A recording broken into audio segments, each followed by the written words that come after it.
This video is going to deal with symbolism in demon souls on an esoteric level. It's not really going to be about exoteric symbolism, though it will, to some degree, have to deal with that as well.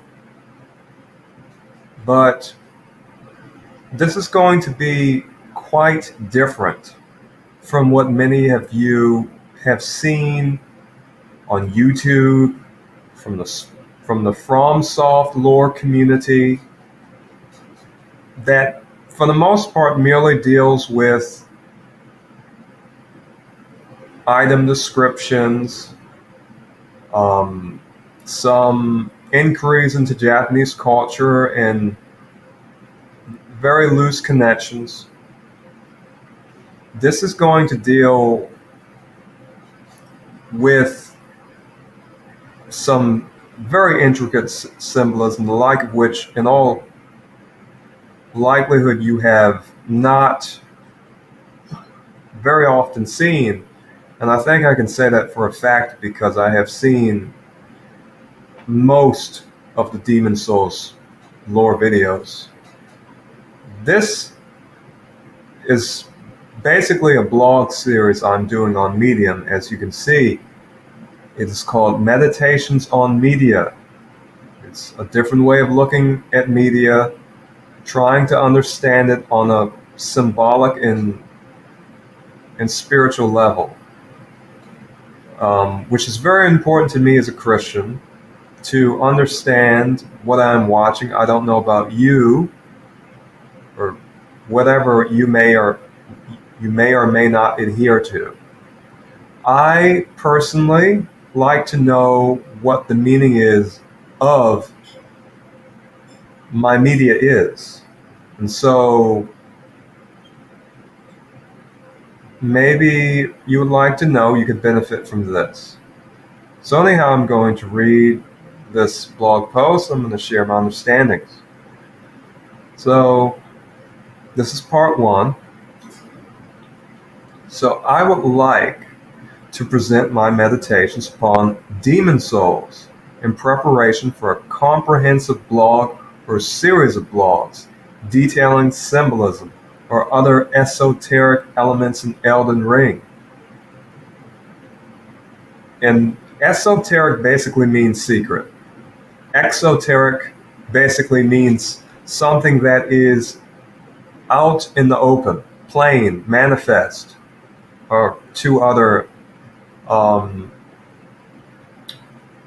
terms that we can use as synonyms.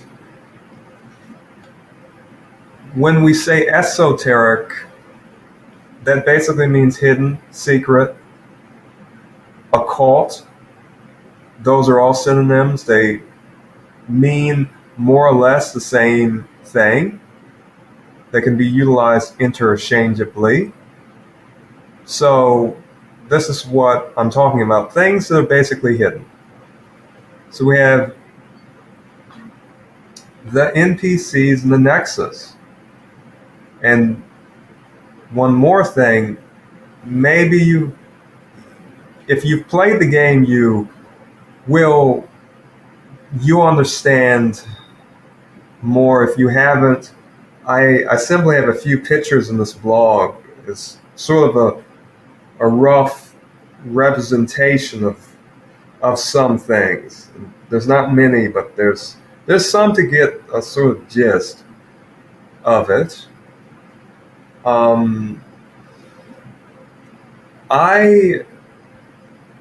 You may ask, well, is this game worth your money? Well, it depends. If you like RPGs, sure. It's better than most of them. In my opinion, this game is better than Elden Ring, simply due to the fact that the story is more, well, in my opinion, it's more substantial. It's very contained. And you could say the same thing about Dark Souls 1, 2, and 3 in Bloodborne. The storylines in those games are a great deal easier to follow, and the endings in those games are far better than Elden Ring. And that's a whole nother story about what endings are emphasized and given attention in Elden Ring in comparison to particular endings which aren't. And those of you who have played Elden Ring know what I'm talking about. The game has about at least 5, if not 6 endings, and at least 3 of them are basically the same thing, and nearly no one likes them, but that's a whole nother matter. Demon Souls was very innovative. It had a whole system such as world tendency and many other things. I would simply say, out of all of those Souls series games, I would probably say Demon Souls is my favorite. And if I had to pick one to play, it would be this one. Though I've played all of them, but it's just my opinion. It's easier to do a blog post about symbolism in Demon Souls because it is relatively contained within the Nexus. Most of these blog posts regarding symbolism is going to be contained, is going to deal right here in this area, the Nexus, as you can see in the picture. But the characters in Demon Souls, they give you a great deal of information. Sure, just like Dark Souls and Elden Ring, but specifically Elden Ring, the characters provide more information. They tell you their motivations. You don't have to run around the huge, gigantic map and look under every nook and cranny just to find an NPC to talk to, which is ridiculous. The Nexus is far better than Round Table Hold and Elden Ring. It just simply is. I don't even know how a person can compare the two. It's Elden Ring is very, it's quite something, but I certainly do a blog about that, about Elden Ring. It's going to be a very big project. But another thing I'd say about Demon Souls is that not every character has some type of Lovecraftian tragic death, so to speak, and I suppose that style of writing which I'm referencing didn't necessarily start with Lovecraft. It started with Edgar Allan Poe, dark romantic writers, and that inspired pulp fiction magazines such as Weird Tales and the like. And it inspired Miyazaki, all of his games, basically. If Miyazaki is involved, and it seems as though it's just gotten worse since Demon's Souls. After Bloodborne, everything was very depressing, to be honest. And it's, in a sense, it's almost as though Miyazaki is channeling Lovecraft, and Berserk is a whole another sort of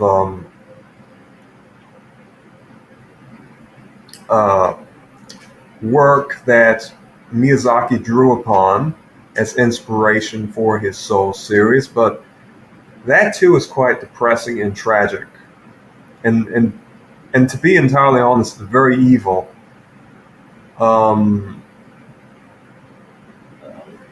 There is nothing really ethical about it. This, um, but anyhow, a whole nother story. So let me continue. The NPCs in the Nexus show clear ideological, philosophical, religious, and sectarian differences. I would even go so far as to say that there is both a physical and metaphysical divide between them that is very apparent. Allow me to explain this.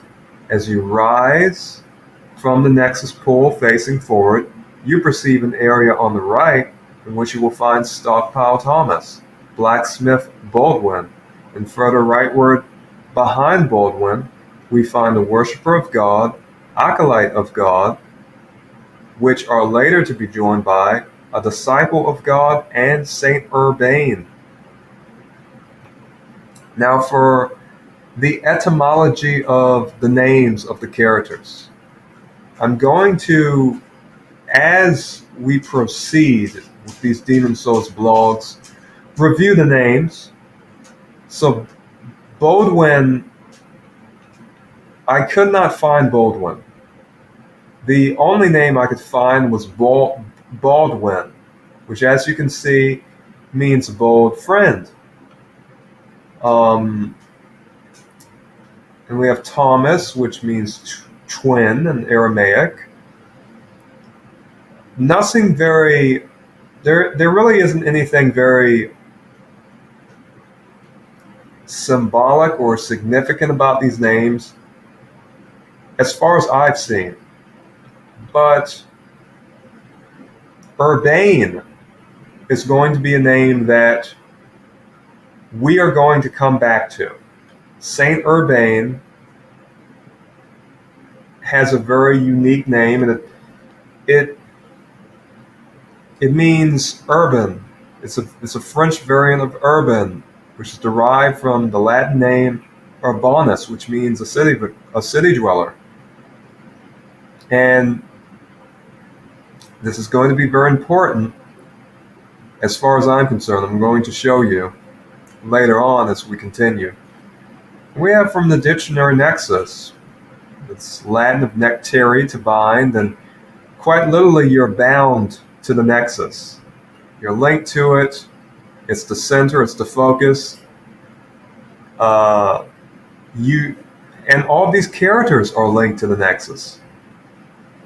Your left will later be populated by Freke's Apprentice, Sage Freke, the Visionary, and Yuria the Witch, all adepts in magic. The distinguished surname Freke is thought to be derived from the Old English Freke, meaning frith, wood, woodland. Alternatively, it may be related to the Old English Freke, meaning man, warrior. From Japanese yu, meaning gentleness, lithe, superior. Ri, meaning village, combined with a, meaning second, Asia. Other kanji combinations are possible from Japanese, yuri for lily, and a for love. So, on our right, we have fairly common people. Thomas and Baldwin are two skilled laborers. And we have four particularly faithful people. On the left, we have three adepts in magical mysteries. Both groups reside in the Nexus and are ideologically opposed. The symbolic parallelism of right and left is well known to occultists, religionists, philosophers, and others knowledgeable about spiritual matters. Right and left. It's very important. It's heavily found in media, in a religious context, all over the world. I have some concise quotations here.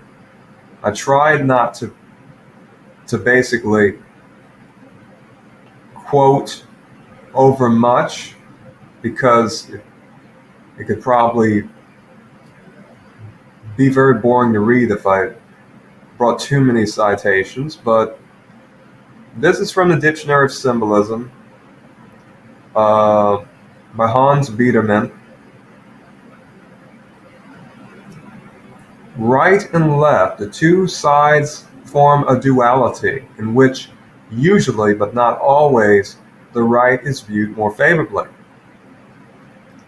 At the last judgment, the just take their place on the right side, and the damned on the left. And the risen Christ sits at the right hand of God, the Father Almighty. In the depictions of the crucifixion, the repentant thief is on Christ's right, and the unrepentant on his left. Dictionary of Symbolism. In many cultures, the right side is thought of as masculine and the left as feminine. The division implies a negative view of women, but it may also be related to an association of the right hand with everyday activities and the left with magic. In the tradition of European magic, the path to the right hand is referred to as white, and the one to the left as black magic. So there's black and white magic, and I may discuss that further in different blogs. There's also gray magic, and we will cover that to a high degree later on. But this book, The Dictionary of Symbolism, you can find it as a free PDF. Many people will say, well, downloading free PDFs is piracy, don't do that. But they're quite easy to find, and you will save yourself a great deal of money. I recommend it.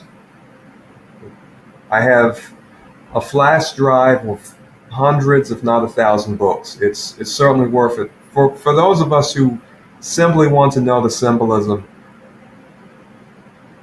in media, we need a great deal of written material. And if we were to pay money for it, we would be paying hundreds, if not thousands of dollars, to be honest. I have so many books on symbolism, witchcraft, and many other things so that I can gain an understanding of it.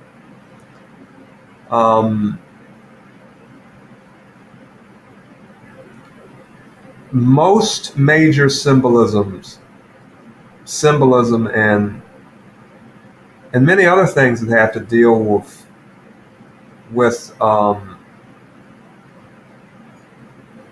that, and many other things that we find in either witchcraft or Freemasonry, we can find in our scriptures. Of course, this is not expensive at all, but it says in Ecclesiastes, a wise man's heart is at his left, at his right, but a fool's heart is at his left. And he shall set the sheep on his right, but the goats on his left. So right and left have basically a representation of the right being good, the left being evil, so to speak. This is sort of understood to be that way worldwide. The right represents light, the left represents darkness, and so forth. Perhaps you have watched, videos or looked at magazine covers or seen celebrity photos, and there are people covering their right eyes, and maybe they have their left eye exposed, or maybe they're covering their left eye and maybe they have their right eye exposed. All of these Um, that is indeed a type of symbolism. Whether you are aware of it or not, it is indeed a type of symbolism. Um, that has to do with also symbolism of the eyes, the understanding that the right eye and the right side of the body is associated with the sun, and the left eye and the left side of the body is associated with the moon, and the left side is the feminine side and the right side is the masculine side, and so forth. But basically, for the purposes of, you know, of this particular analysis, all we need to know is that the historical context of right and left is that right is viewed favorably as good and left is viewed unfavorably as evil. Um, and peradventure, you weren't aware of that, but well, you are now. It's for many of us, it's quite novel. It's something quite hard to understand.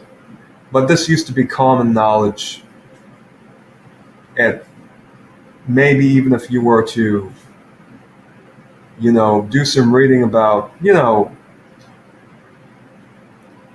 it was more common knowledge years ago, not so long ago. It's simply that in our modern culture, most people don't really know much about symbolism, but hopefully this blog will help alleviate that. Anyhow, in the context of this game, the right side is the side of faith and miracles, and the left is the side of magic and sorcery. So we meet this person, the disciple of God. When one's faith status below 10, the disciple of God says the following: "A warrior from afar, are you? May you enjoy victory in battle. Umbasa." We, lacking faith, receive a prayer of blessing from him. When one's magic is below 10, Freke's Apprentice has this to say: "What do you want, brute? I have no use for miscreants like yourself. Away with you." We, ignorant of the magical mysteries, are considered to be an unintelligent brute beast, basically. It can be said in another word that we are profane. This is a derogatory term of art that is used among adepts of the craft, that is to say, witchcraft. So the craft is Freemasonry. That is the craft. Maybe you're not aware of it. It is basically witchcraft in the guise of a fraternal institution. There was a time when it could not be done publicly. The craft is witchcraft. Maybe you've heard people talk of speculative masonry and so forth. It's witchcraft. They're not laying bricks. They're not masons. That's what the craft is. But even among people who practice Wicca and different types of fraternal and sororal organizations, covens, or just practitioners of magic in general, they use a term profane. Maybe you've never heard it. But it is a term of art, and we can find it in the dictionary here: profane, not being among the initiated, not possessing esoteric or expert knowledge. In other words, you don't have the hidden knowledge, you don't have the mysteries. So you're less. But anyhow, let us review its use among those initiated in the magical mysteries. Profane sources such as governments traditionally forbade magic too, although today they simply mock the science. If you have the power to achieve any goal and the spiritual wisdom to know that you are free to do whatever you will, and if at the same time you are responsible for your actions, then governmental threats no longer have an effect on you. True magicians are threats to both religions and governments, not for what they do, but for who they are: liberated, responsible, independent people. So in this case, she's talking about profane sources. So governments are profane, you know, uh, to them because they don't acknowledge their power, people mock their science, what have you. This use is one use of the word that I found in the Encyclopedia of Magic and Alchemy by Rosemary Ellen Guiley. You can find a lot of her PDF files on many popular PDF sites. You can find a lot of these PDFs anyhow on PDF Drive, QPDF, VDoc. There's a lot of PDF sites. I get all of her books free. I will not. I have no reason to pay for them, though. As reference books, they're very good. But there's no reason to pay for these books. If you're like me, you don't want to give these people money. To be honest, you're just trying to understand symbolism. You're trying to expose it. So anyhow, we have where the grant of relief to the profane would incapacitate us from granting similar relief to our brother, then we must, then must the preference be given to him who is of the household. So the brother is a fellow brother in the craft, one initiated in the mysteries of magic, so to speak, the so-called secret knowledge of all the ages, as mentioned by Manly P. Hall. So that grant of relief is not to go to a simple profane, but to a brother, if you can. And if you don't know the mysteries, you're not a brother.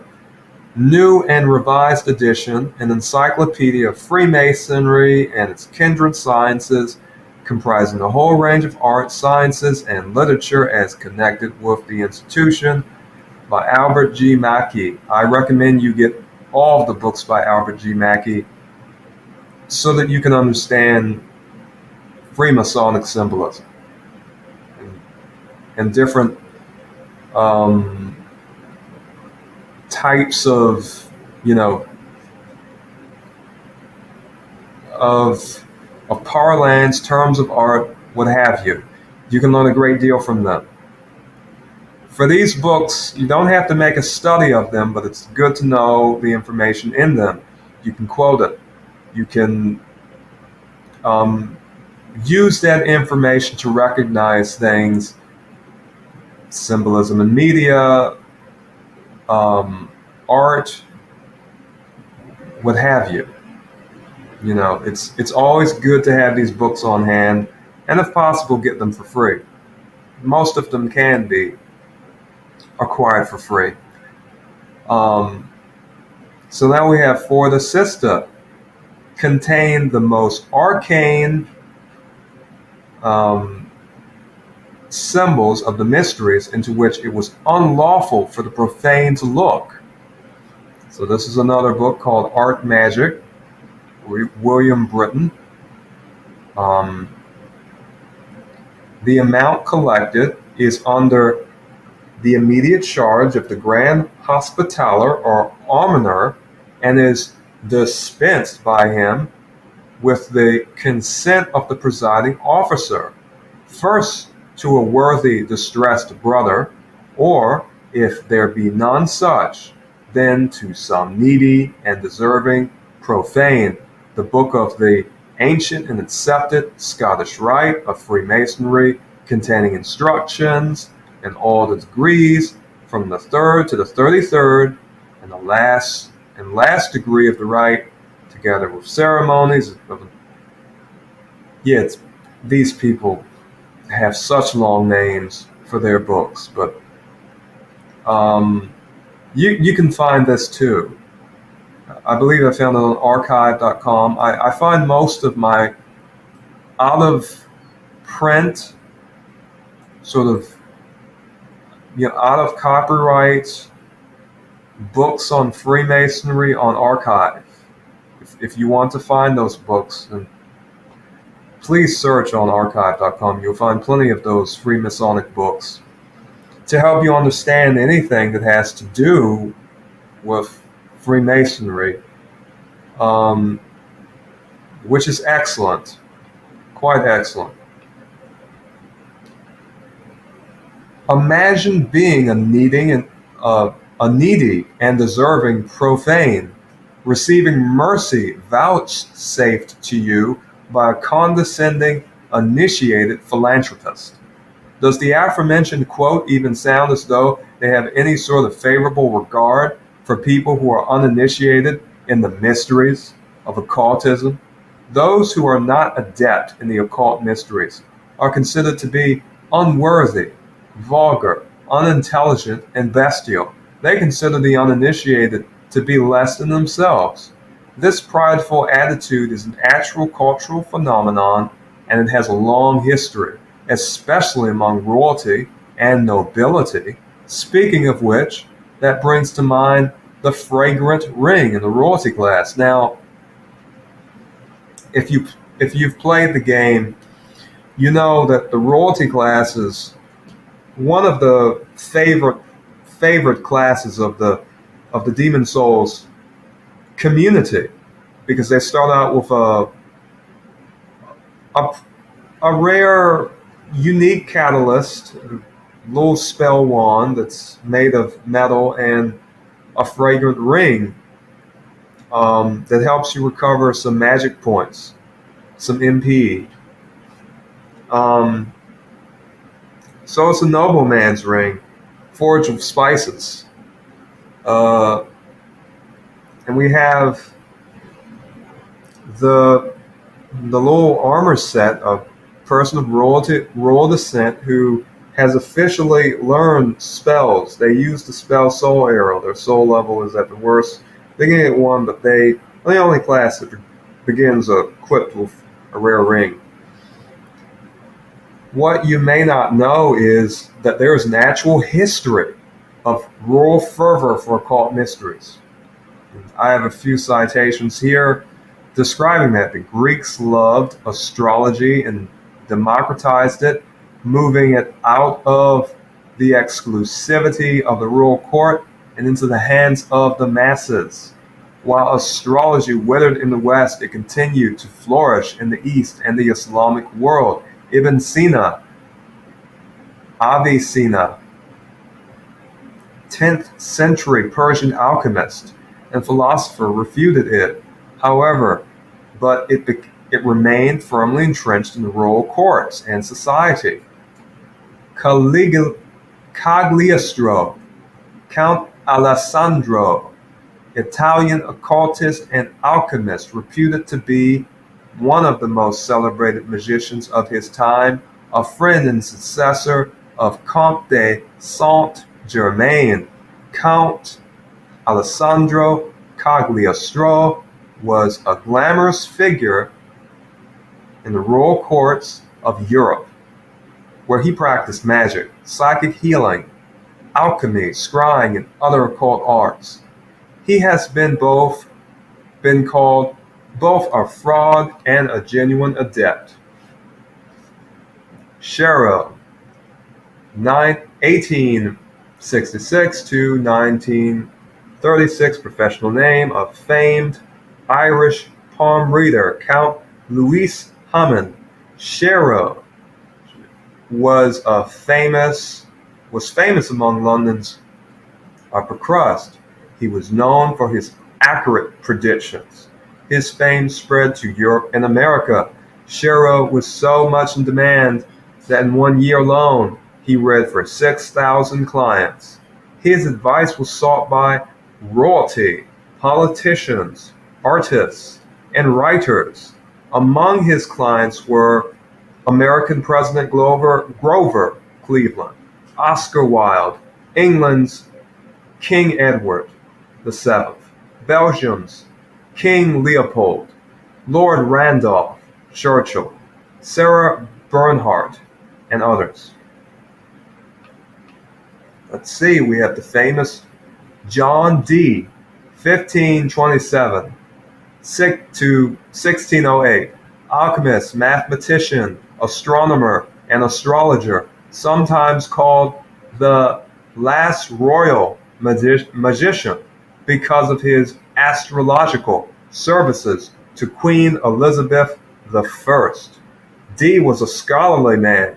Some say he was the most learned man in Europe of his time, who was fascinated by the occult and magic. He was an adept in Neoplatonic, Hermetic, and Kabbalistic philosophy. He devoted most of his life to communicate with spirits, for he had to rely on mediums due to his own lack of psychic ability.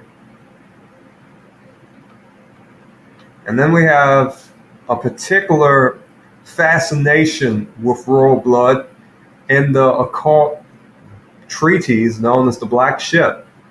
This is a bit more recent than the other sources I've quoted, I think. But anyhow, these people practice chaos magic. Chaos has a lot to do with what we're going to be discussing. And we'll read more about that later, but let's see. The conductor of the ritual should have a large cup or other vessel filled with wine or any other beverage that can symbolize the blood of the demonic race, the royal blood of chaos. At this time, bless this blood by passing it through the black flame and proclaiming a verbal formula such as, "Behold, the royal blood, may it grow within us, increasing our power, deepening our wisdom, and inflaming our love." The blood should be passed among the participants, each taking a sip, the remainder poured into a cup or the bowl on the ancestral shrine. And ancestral worship is a whole another thing that I may review in separate videos. This book can also be found for free. And it's somewhat interesting to understand the phenomenon of chaos magic, to understand how chaos magic works and what these people happen to propose. It's very interesting. Here we have, continuing, when the history of occult elitism is understood, the demeanor of Freke's apprentice has a great deal more context, especially considering the fact that he is wearing the royalty class armor set. Here we have the worshiper of God. We have this woman in the game. The faithful flock on the right is extremely meek. Some might say credulous, naive even, but they show no condescension. Bless us and are quite friendly, in a Christian fashion, perhaps. I would say that they do basically represent Christians in this narrative in an abstract sense, except for the very obvious idolatry relating to their talismans and miracle shards. It's very interesting. because they basically have these people on the right side of the nexus when you walk in and you come from that pool and you face it. You have these people, they act very kind, and they basically act like you would expect good Christians to act. They even have their little amen, but instead they say umbasa. It's a fictional device. It's done quite well, I would say, but you see very obvious condescension on the left side of the nexus with Freke and his apprentice, which is very interesting. And to many people may not realize this. Many folks do not think that, or rather, they don't know about how condescending many practitioners of witchcraft actually are. They don't understand that there's a history behind it.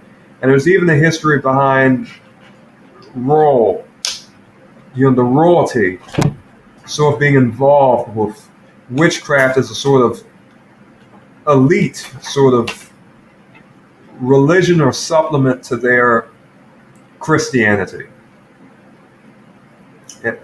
But that is a very, very that issue has a great deal of profundity that I could speak upon, but I'm going to save it.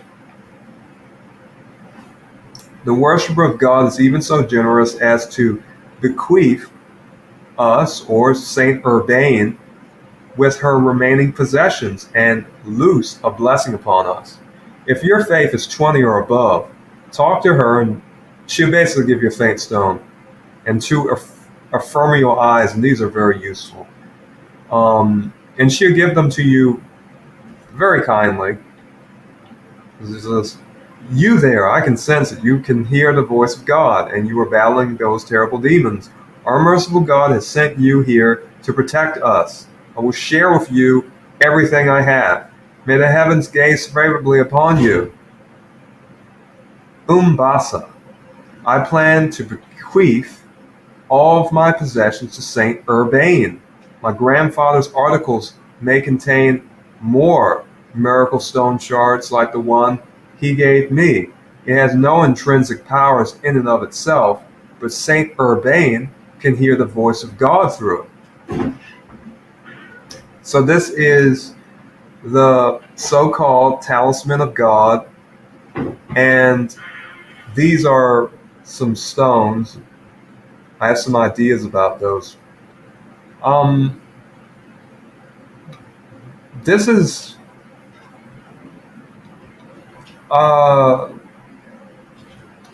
obviously this is idolatry. But they basically represent Christians in this game. To be honest, there's just too many similarities. You can tell that that their archetype, the archetype being used for these characters is basically a Christian archetype. And they're in contrast to the people on the left side who are basically practitioners of magic. They're basically adherents of witchcraft. And they disagree on nearly every aspect. It's very interesting. So, the talisman of God looks somewhat like a mass of downward leaves, roots, broad tentacles, or peradventure thick tongues of flame, and made of metal. We see stones on Urbain's altar. Maybe the worshiper of God put them there from her shard collection. She has a certain collection of shards that she uses to, well, oh yeah, I read the quote. But you know what I'm talking about if you played the game. But if you didn't, it's all right. It's not really a big thing. But it's just interesting. She has all these stones, and they're right there on the altar. So it seems like she shared some with Urbain, and he put them there. Now, with the candles, there are 3 candles that are lit, and there's 4 candles in total. Maybe this doesn't mean anything, but 4 is a very unlucky number in Asian numerology, and 3 is favored in both Eastern and Western numerology. 3 is a very lucky number in Eastern and Western numerology. It's very highly regarded,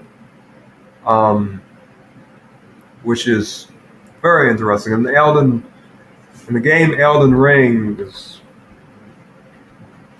there's some things about numbers that I'm going to talk about, but it's just interesting that he has 3 candles lit. There's 1 candle that's not lit.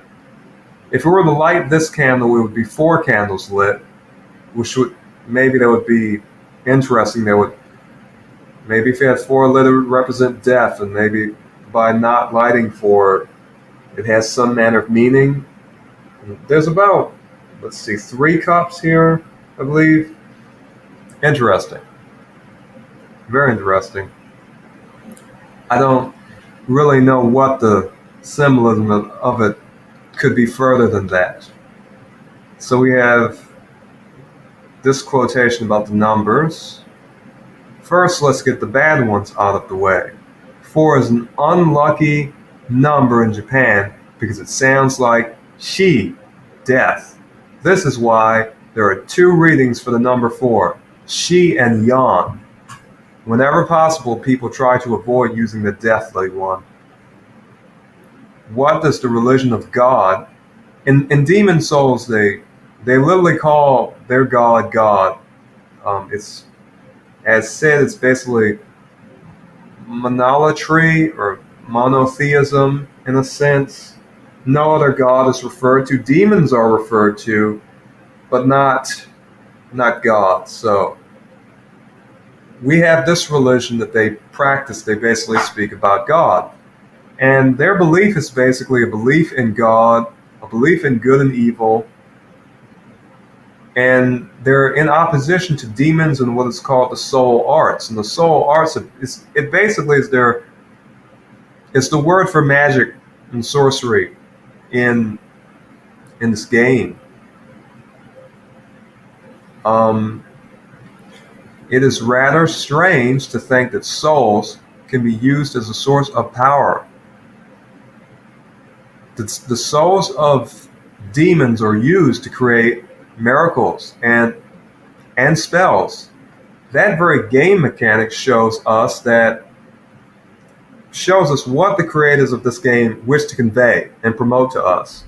The moral of the story, so to speak, that they have given us is as follows: that good and evil are equal. They have the same source, and that any distinction that is perceived by mankind is an arbitrary delusion that they have created in their own minds.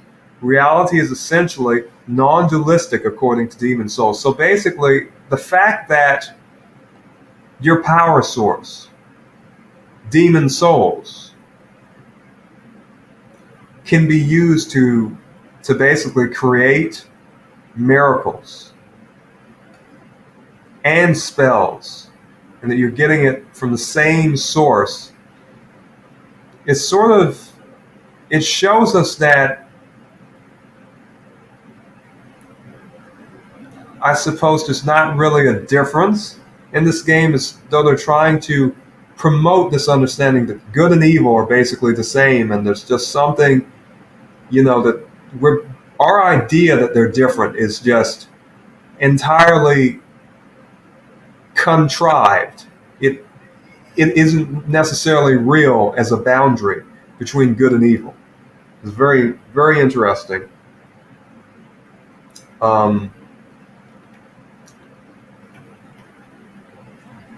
One moment. I have to do something really quick.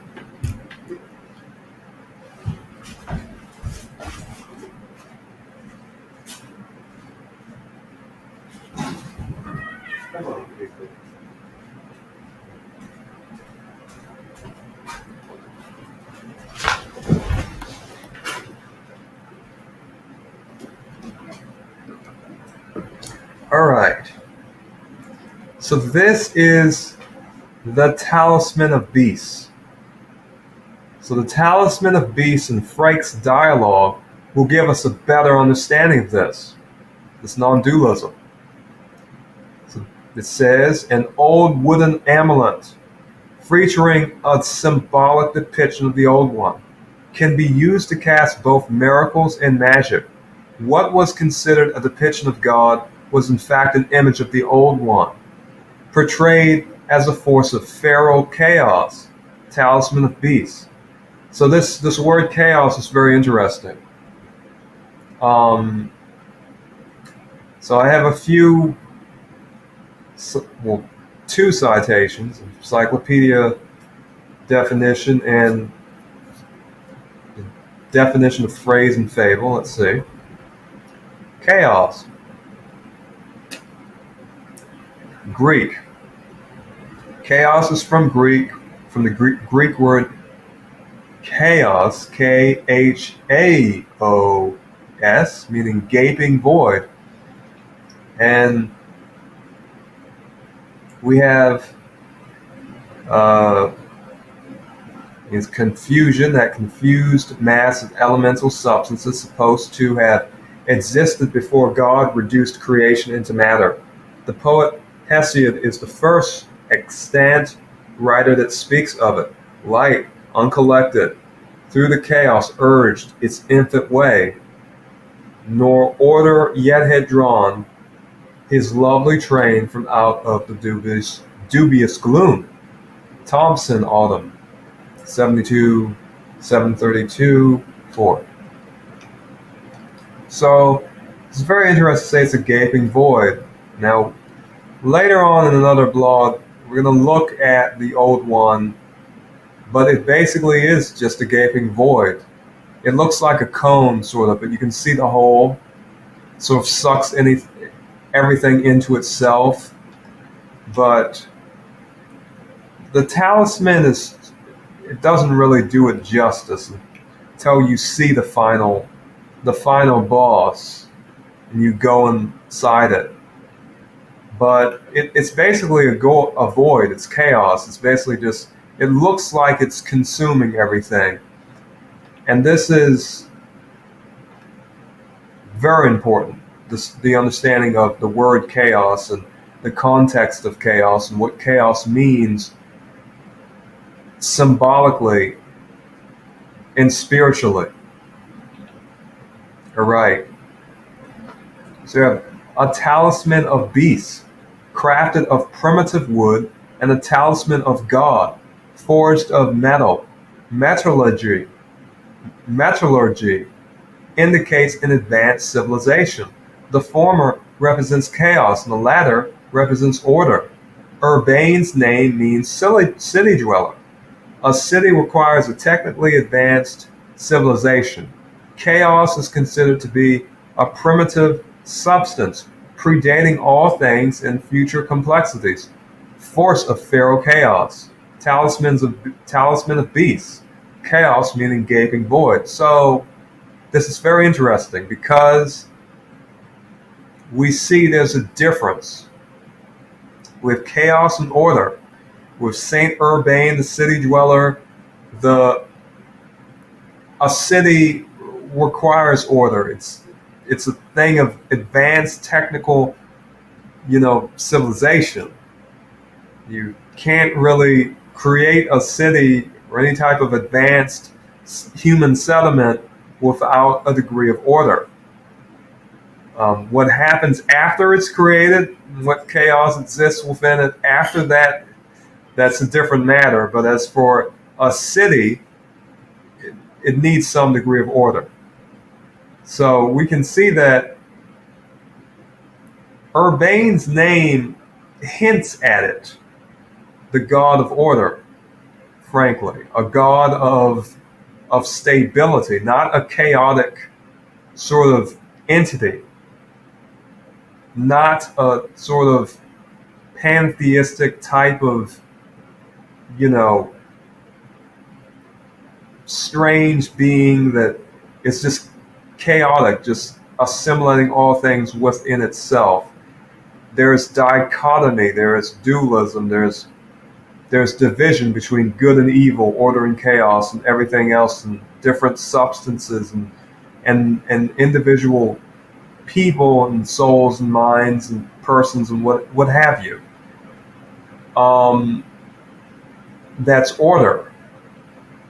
And then we have chaos, and this is the opposite. So let's continue. So Freke says the following: do you have a connection to the disciples? Do not pay attention to them if they speak poorly of me and my magic.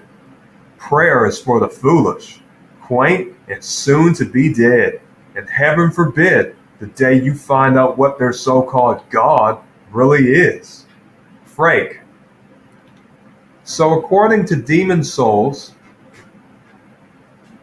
God is both a soul-devouring beast, demon, and establisher of order, who blesses the faithful. In order, the faithful prosper, and in chaos, the magicians have opportunities to further their own powers.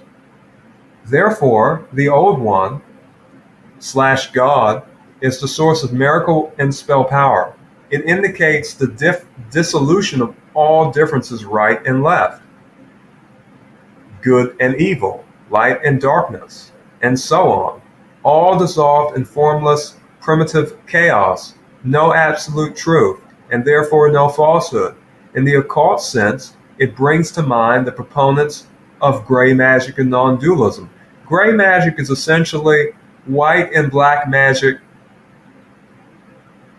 mixed. It's the synthesis of black and white magic. And magic itself, whether you decide to be a good witch or a bad witch or what have you, to be a white witch or a black witch, whatever terms we use,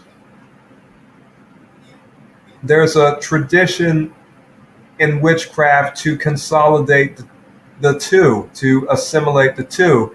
And there's an understanding that true witchcraft is practiced by doing both good and evil deeds, and eventually not even acknowledging, and doing as much as you can to not even acknowledge a difference between good and evil. Now, this is called gray magic. Many of us have heard of black magic and white magic. According to witches, white magic is basically doing good things, and black magic is basically doing evil things, according to them. But oftentimes, the two differences in magic are not strictly adhered to. Most witches adhere to a doctrine of non-dualism. Most do. So let's see, we have the Wiktionary, whatever it's called, which is a pretty good choice as far as words are concerned. Anyhow, non-dualism, the belief that dualism or dichotomy are illusory phenomena, that things such as mind and body may remain distinct while not actually being separate. It brings the mind to mind the Freemason motto of the 33rd degree, Ordo ab Chao, translated to order from chaos. According to Christian scripture, is there any darkness or chaos in God? This then is the message which we have heard of him, and declare unto you, that God is light, and in him is no darkness at all. For God is not the author of confusion, but of peace, as in all churches of the saints. Some sort of metaphysical vampirism is occurring in this game. Through the powers of the maiden in black, a soul may be consumed and processed into power, channeled into favorable attributes. What sense does it make? How is a soul devoured? So we have a few dictionary articles here. We have soul, the immaterial essence, animating principle, or actuating cause of an individual life. We have soul and spirit. The soul contains the passions and desires which animals have in common with man. The spirit is the highest and distinctive part of man. In 1 Thessalonians, Paul says, I pray God, you, whole spirit, soul, and body be preserved blameless unto the coming of our Lord Jesus Christ. We have here continuing, our character, like the demons, consumes souls, albeit through the maiden in black. So how is the character anything less than a demon? Does the nature of the souls devoured change our own? The significance of this is vague and unexplained. Soul of the mind, and this is that famous quote from The Maiden in Black, soul of the mind, key to life's ether, soul of the lost, withdrawn from its vessel, let strength be granted, so the world might be mended. We, the players, destroy physical bodies, pillage and consume souls, as do the demons, and somehow the result of our reaping of souls shall be a mended world. Interesting. So what is a demon? So we have here an evil spirit, a source or agent of harm, distress, or ruin, usually daemon, a supernatural being of Greek mythology intermediate between gods and men. Daemon, a spirit holding a middle place between gods and men, such as the daemon or good genius of Socrates, an evil spirit, devil, Latin daemon, daemonus. So we have supernatural, of power or intelligence, more than human. All right. So Freke believes that demonhood is a higher state to that of man. He says, I know 3 human leaders who became demons. King Alant of Boletaria,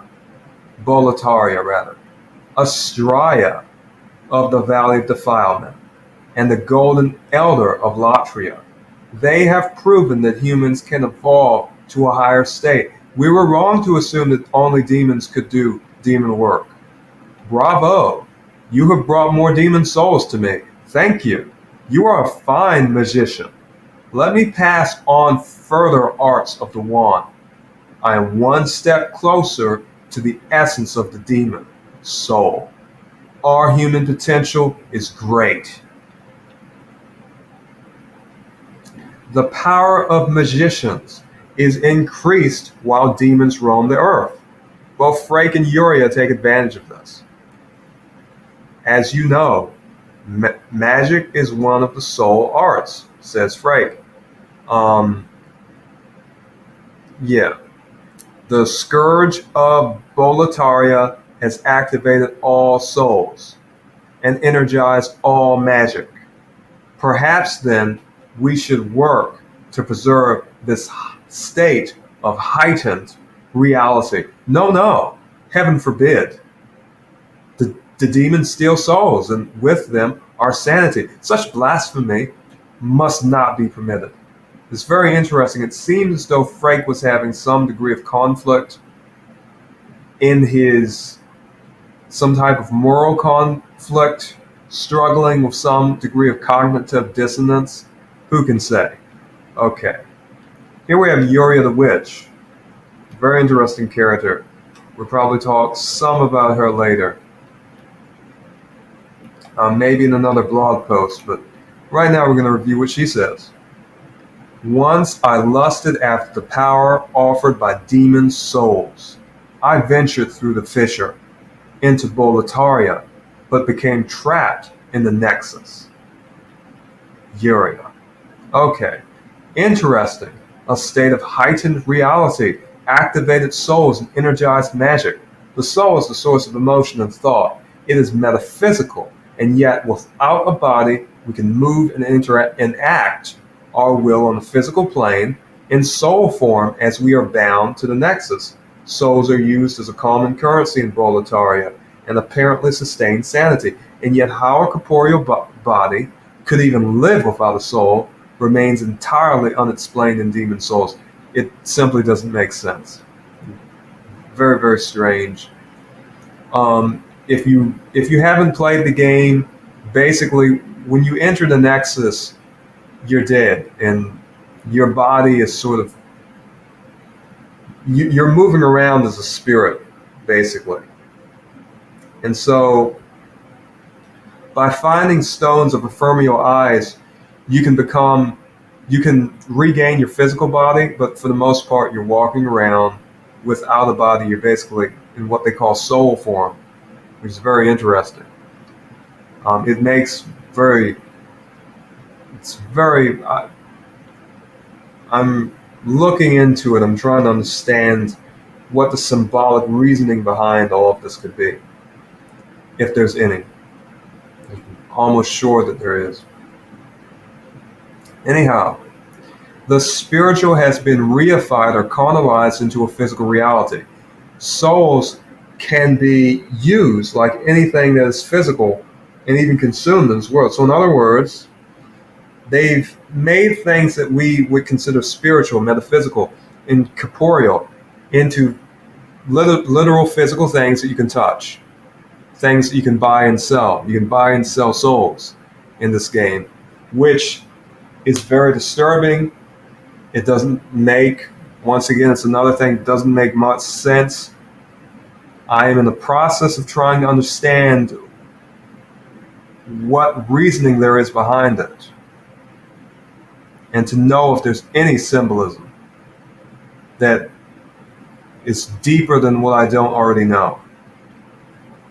So this is a very interesting fact that real adepts in magic do prefer a heightened state, a state of heightened reality. The mind and demons / spirits play integral roles in achieving this. So right here, mystical traditions have long taught that thought, in other words, our intentionality creates reality. Call it intentionality or magic. The fundamental principles are the same. Liber null, half of which is devoted to the black arts, a natural inclination of humans, teaches that magical abilities are attained through altered states of consciousness, which can be learned without any symbolic system except reality itself. Psychonaut is intended for group magic and shamanic practice. Carroll states that magic is the life force of the universe and is not human-hearted. Therefore, the wizard or magician cannot be human-hearted when he seeks to tap into this power. He must perform monstrous and arbitrary acts to push past its limitations. For only in its streams can the spirit or Kia discover itself. Very interesting. So we see magic allows us to rewrite reality and to make the future what we want it to be. So we have here, I live with, so this is Sorceress Cagliostro. This is a name that she sort of made for herself. So she says, I live with an eternal portal. The disincarnate, walk about in my life just as the living do, with the exception that they can enter my house, my bedroom, and anywhere they like, whenever they like. I set rules and most of them follow. My 9 attending demons help keep it all in order, but in reality, there's no downtime for me. So very interesting. This may help us understand something about their heightened state of reality, and peradventure somehow, working with spirits, the mind, and among other things. This helps us understand what Freke is saying to a degree. Just as this woman says, she has spirits all around her, working with her. They have something to gain from these spirits, and even bringing the thoughts in their mind to extremes. Very interesting. We can understand what Freke is saying when he's talking about a heightened state of reality. It's very interesting. All right, let's continue. In other words, the veil is thin. This is a very old expression, which means that the veil between our reality, our physical reality, and spiritual reality has thinned, allowing both to converge and for supernatural phenomena to manifest in this world. Hence, such a state is conducive to strong magic. So, this heightened state of reality is the veil being thin to the degree where spirits can roam throughout Volataria and the earth and do as they please. Now, the worshippers of God, they don't favor this. They don't like this. This isn't something that normal people want, but people who practice the craft, people who practice magic, they want this. This is something they consider to be quite beneficial in their magical work. But what about the worshippers of God? What about skilled laborers like Baldwin and Thomas, who aren't shown to be particularly faithful or even worshippers of God, so to speak? But what would they think of this world? They don't seem to like this world full of demons. If you read the dialogue, they don't seem to particularly like that demons are just simply roaming the earth. But the witches, the people on the left side, seem to be more enthusiastic about it. Or they definitely are. They like the fact that's the case. That is the case. The only person on the left side who seems to take issue with it to some degree is Uriah. She doesn't seem to think that what she did in the past when she pursued demon souls was a good thing, and now she has some different views, but she's still sitting on the left side with Freke and his apprentice. Very interesting. And she's still basically practicing magic. So let's see. This is part 1, and Lord willing, I will give a part 2 revealing whatever symbolism and esoteric knowledge that I can find in this game. This is a worthy preparation for my analysis of Elden Ring. I have a very strong assumption that Miyazaki and others who work for FromSoft are adepts, if not masters of occultism. Furthermore, it makes me ponder if Demon Souls is more of an initiation into non-dualism and magical theory than a video game. Well, I suppose that it is both. I would say that most people don't at all understand the symbolism that is presented in it, such that they are unwittingly receiving an education. Most average people know nothing about magic. They don't practice it. They don't understand it. The creators of present-day media infuse magical concepts throughout their works. Those who consume it don't know this. Explanations are therefore needed. The Meditations on Media series is an attempt to provide some degree of symbolic and esoteric education. The creators of present-day media know that their audience, for the most part, is ignorant of symbolism. Wherefore, we are the unwilling recipients of this occult education. Where we, the being willing recipients of this occult education, become emotionally attached to the media which has hidden meanings. How foolish must we be who do not understand the actual meanings of the media that we consume?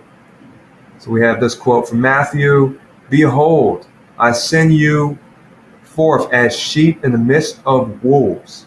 Be therefore wise as serpents and harmless as doves. May you be blessed in the name of Jesus Christ." All right. So this is for people who want to know more, basically. Many folks are very familiar with RPGs and games of this sort. To be entirely honest, I prefer to play them. To be honest, I don't play as much as I used to. I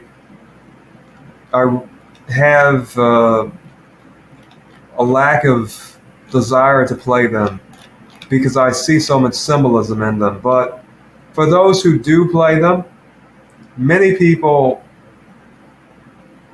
they don't recognize that they're being taught something. Many people are very unaware, and many of those folks, they're not aware of what they're learning, and they should be aware. And so it's my pleasure to provide some education.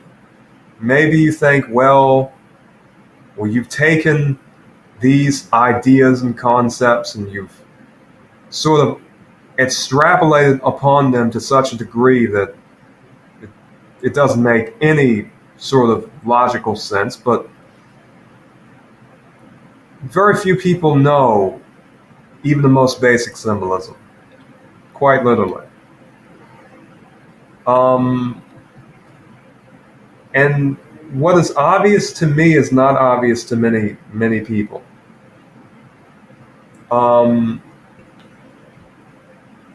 So at least think about it. And think about the media that you watch, the media that you consume. Whether you agree with what the media teaches or not, hopefully you will understand that you are being educated. You're receiving an education, you're being taught things, whether you be a Christian or a witch. Maybe you are one. You yourself are being influenced by these things. And there are many people who say, well, the media is just for fun. It's the video games and television shows and anime and manga. They're just made to be cool. And that's it. There's nothing behind it, behind the symbolism. Oh, they just read some things about old religions and they put some symbolism in it to make it seem cooler. But I'm telling you, if you are incapable of critically thinking about these things, about esoteric symbolism in media, then you lack a great deal in the way of symbolic, spiritual, philosophical knowledge. It's very undervalued. Many people don't think they need it. They don't think that they necessarily need to care about such things. But I'm telling you, it is very, very useful. And as for my fellow Christians, many of you will think, well, we don't need to know what it means. We don't need to understand what symbolism means. What you don't realize is that you yourself are being influenced. And so by knowing the symbolism, you can have some ideological stability. And that's true for anyone. it's best not to be in the dark. It's best to have knowledge and not simply embrace ignorance and believe, I don't need to know these things and I'm just having fun. I don't need to ask questions. I don't need to think about what I'm watching, what I'm reading in a comic book or a manga or anything else. I don't need to dig through books to find symbolism. But I tell you, many of the people who you may very well call crazy, or you may say are people who are just coming up with theories and so forth, which I will say this, media, there are subjective interpretations, for certain. There are subjective interpretations. But there's also long-standing traditions of symbolism, of occultism, that has been used throughout media, throughout ages, going back hundreds, if not thousands of years.